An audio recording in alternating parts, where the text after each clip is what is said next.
Boire au torrent 539. Bien, nous avons lu les 8 paraboles dans l'Évangile de Matthieu, chapitre 13.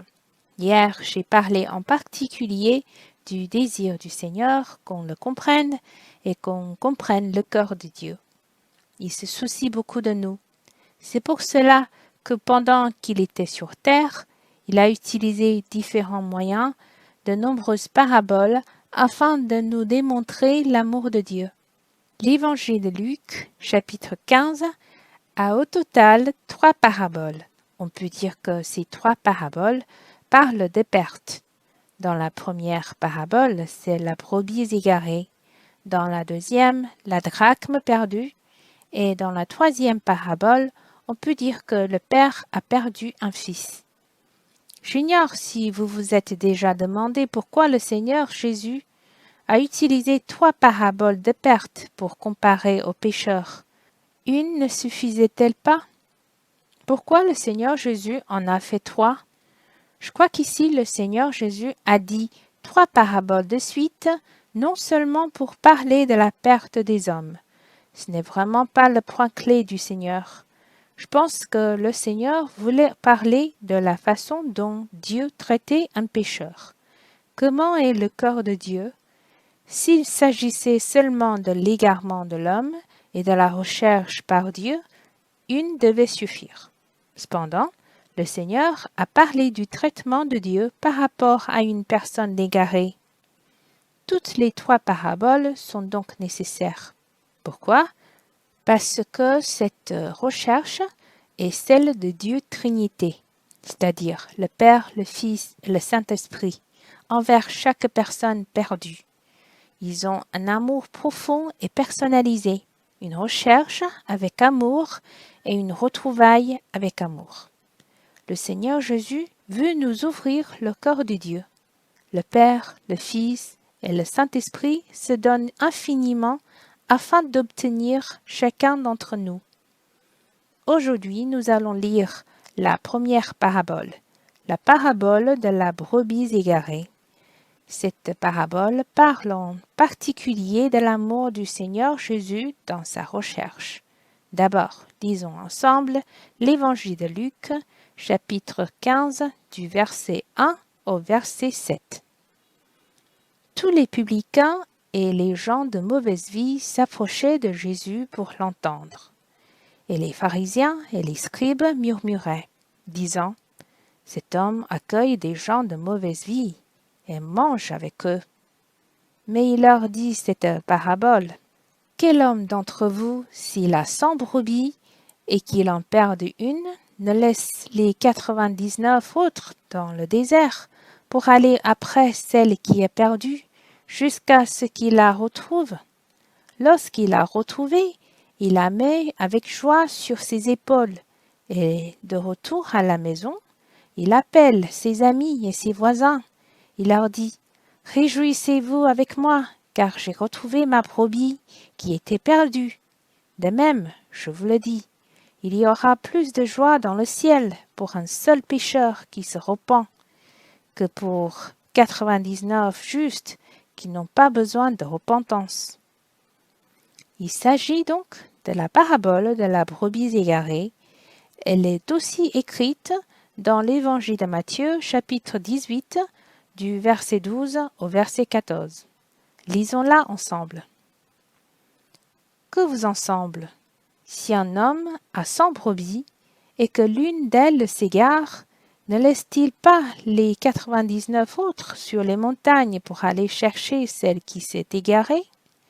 Et s'il la retrouve, je vous le dis en vérité, elle lui cause plus de joie que les 99 qui ne se sont pas égarés. De même, ce n'est pas la volonté de votre Père qui est dans les cieux qui se perde un seul de ses petits. Je crois qu'il n'est pas nécessaire que j'explique la parabole de la brebis égarée. Vous l'avez déjà entendue et comprise. La situation alors était que les pharisiens et les scribes étaient là en train de faire des commentaires pour mettre en cause Jésus. Oh là là, cette personne ose même être amie avec les publicains et des gens de mauvaise vie. Et de plus, mange avec eux. Ils pensaient que Jésus ne devait pas faire cela. Ils appelaient ces gens des gens de mauvaise vie. Cela veut dire qu'ils ne se considéraient pas de mauvaise vie. Non seulement le Seigneur Jésus les a entendus, je crois que les publicains et les gens qu'ils appelaient de mauvaise vie les ont aussi entendus. Donc le Seigneur Jésus a parlé en 3 paraboles de suite. Je pense que le Seigneur Jésus voulait non seulement parler aux scribes et aux pharisiens, mais aussi aux gens qui étaient autour de lui, qui voulaient entendre sa parole, aux publicains et aux gens de mauvaise vie, pour qu'ils sachent que Dieu les aime beaucoup et que Dieu est vraiment heureux et joyeux de leur repentance. Dieu Trinité chérit extrêmement chacun de nous. En lisant ce passage de la Bible, je suis ému par plusieurs points. D'abord, le premier verset dit que les gens de mauvaise vie s'approchaient de Jésus.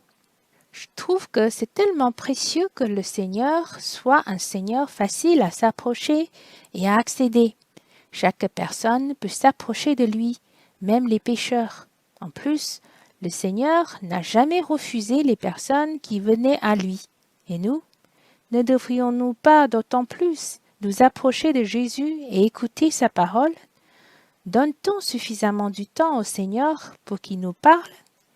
Le Seigneur désire vraiment nous parler et nous confier le fond de sa pensée, nous révéler l'amour de Abba, son amour, et l'amour du Saint-Esprit pour nous. Cela me donne encore plus soif de venir devant le Seigneur, pour pouvoir entendre tout le temps sa voix, car le Seigneur a tellement envie de nous faire des confidences. Le deuxième point que j'aimerais partager avec vous est que, il se trouve que je suis vraiment précieux et que chacun d'entre nous est unique. Avez-vous déjà perdu quelque chose? Si vous avez perdu quelque chose, n'allez-vous pas le rechercher? Normalement, il y a 2 cas. On fait tout pour retrouver ce qu'on a perdu. Si c'est une chose d'une grande valeur, très précieuse, vous allez sûrement la rechercher. Toutefois, si cette chose n'est pas indispensable, sans valeur, alors tant pis, on la remplacera. On ne la recherchera pas. Mais à travers cette parabole de la brebis égarée, avez-vous vu notre valeur dans le cœur du Seigneur? Elle est très grande. Il a 100 brebis, il en a perdu une seulement, c'est vous et moi, qui étions égarés. Mais le Seigneur a laissé les 99 autres pour aller chercher celle-ci. C'est pour nous dire, à vous et à moi, que ni personne, ni des choses ne pourront nous remplacer. Nous sommes seuls et uniques dans son cœur. Il ne peut pas nous perdre. Notre valeur dans son cœur est très grande.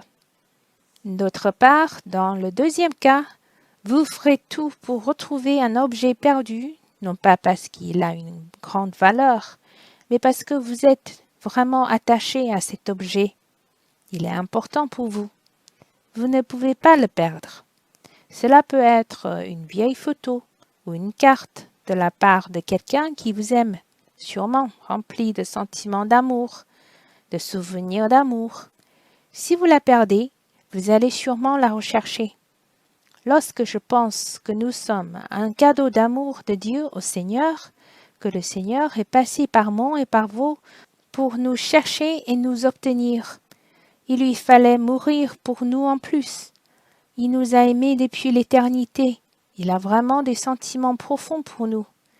Il ne veut perdre aucun d'entre nous.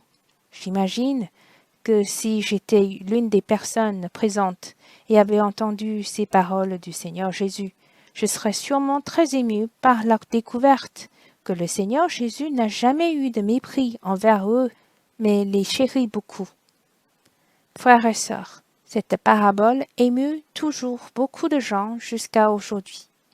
Adorons ensemble en réponse à l'amour du Seigneur. J'espère qu'après, vous viendrez devant le Seigneur pour continuer à vous approcher du Seigneur, à vous réjouir de ce moment particulier avec le Seigneur. Si vous avez des cantiques, si vous êtes touchés, vous pouvez chanter et continuer à adorer. Seigneur, merci d'être venu nous chercher en passant par Mont et par Vaux. Tu n'as aucun mépris pour nous. Tu chéris chacun d'entre nous.